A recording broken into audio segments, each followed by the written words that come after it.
ಕೇಂದ್ರ ಸರ್ಕಾರ ಎಲ್ಲರೂ ಕೂಡ ಹುಬ್ಬೇರಿಸುವಂತೆ ಒಂದು ವಿಚಾರ ಮಾಡಿಬಿಟ್ಟಿದೆ.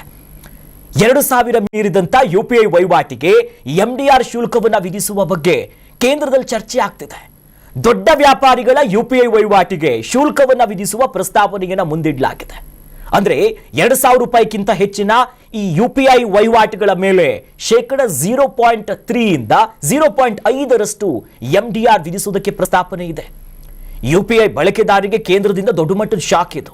2,000 ರೂಪಾಯಿ ಮೇಲೆ ನಾವು ಮಾಡಿಬಿಟ್ರೆ ಹಣ ಕಟ್ಟಬೇಕಲ್ಲ ಅನ್ನೋ ಲೆಕ್ಕಾಚಾರಗಳಿತು. ಬಹಳ ಆಘಾತ. ಸಾಮಾನ್ಯವಾಗಿ ಈ ಫೋನ್ ಪೇ ಇರ್ಬೋದು, ಬೇರೆ ಬೇರೆ ಆ್ಯಪ್ಗಳಿರ್ಬೋದು, national payment corporation of India ಅಂಡರಲ್ಲಿ ಇವೆಲ್ಲವೂ ಕೂಡ ಕಾರ್ಯನಿರ್ವಹಿಸೋದು. ಬಟ್ ಇದು ಗಮನಿಸಬೇಕಾಗಿರೋದು, ದೊಡ್ಡ ವ್ಯಾಪಾರಿಗಳ UPI MDRಗೆ ಪ್ರಸ್ತಾಪ ಆಗಿರೋದು. ನಾಳೆ ದಿವಸ ನೀವು ಪ್ಯಾನಿಕ್ ಆಗಬೇಡಿ, ಅಯ್ಯೋ ನಾವು 2,000 ರೂಪಾಯಿ ಮಾಡಿಬಿಟ್ಟು ಇನ್ಮೇಲೆ ಕಟ್ಟಬೇಕಾ ಅಂತ ಕೇಳಿದ್ರೆ, ಸದ್ಯಕ್ಕೆ ನಿಮ್ಮಂಥ ಸಾರ್ವಜನಿಕರಿಗೆ ಅಥವಾ ನಾರ್ಮಲ್ ಜನರಿಗಿಲ್ಲ. ಈ ದೊಡ್ಡ ದೊಡ್ಡ ವ್ಯಾಪಾರ ಮಾಡ್ತಾರಲ್ಲ, ಯಾರ್ಯಾರು ವ್ಯಾಪಾರಸ್ಥರು ಇರ್ತಾರಲ್ಲ, ಇವರು ಯೋಚನೆ ಮಾಡಬೇಕಾಗಿದೆ. ಇವ್ರ ಮೇಲೆ ಟಾರ್ಗೆಟ್ ಮಾಡಿಕೊಂಡು ಒಂದು ಪ್ರಸ್ತಾವನೆಯನ್ನ ತಂದಿದ್ದಾರೆ. ಈಗ ಸಾರ್ವಜನಿಕವಾಗಿ ಎಲ್ಲರೂ ಫೋನ್ ಪೇ ಮಾಡುವುದು ಅಥವಾ ಈ ಆನ್ಲೈನ್ ಟ್ರಾನ್ಸಾಕ್ಷನ್ ಮಾಡೋರಿಗೆ ಹಣ ಬೀಳೋದಿಲ್ಲ. ಹಣಕಾಸು ಸಚಿವೆ ನಿರ್ಮಲಾ ಸೀತಾರಾಮನ್ ಅವರು ಒಂದು ಮಸೂದೆ ತರ್ತಾರೆ. ಶುಲ್ಕ ತಡೆಯುವ ನಿರ್ಬಂಧವನ್ನು ತೆಗೆಯೋದಕ್ಕೆ ಇಲ್ಲಿ ಪ್ರಸ್ತಾಪನೆ ಮಾಡ್ತಾರೆ. ಯಾವಾಗ ಜಾರಿ ಆಗ್ಬೇಕು ಅನ್ನೋದು ಕೂಡ ಇನ್ನೂ ಅಂತಿಮ ಆಗಿಲ್ಲ. ಈಗಲೇ ಗಾಬರಿ ಪಡಿಸ್ತಾ ಇಲ್ಲ ನಿಮ್ಮನ್ನ.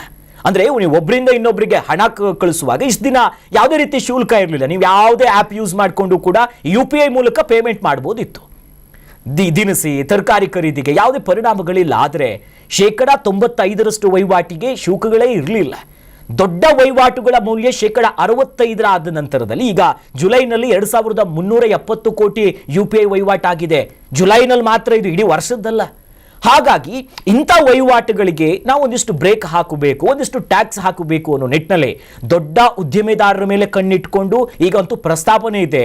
ಮುಂದಿನ ದಿನ ನಾರ್ಮಲ್ ನಮಗೂ ನಿಮಗೂ ಬರುತ್ತಾ ಕಾದ್ ನೋಡಬೇಕಾಗಿದೆ. ಕರ್ನಾಟಕ ನ್ಯೂಸ್ ಬೀಟ್ ಫಾಲೋ ಮಾಡಿ, ಸಬ್ಸ್ಕ್ರೈಬ್ ಮಾಡಿ.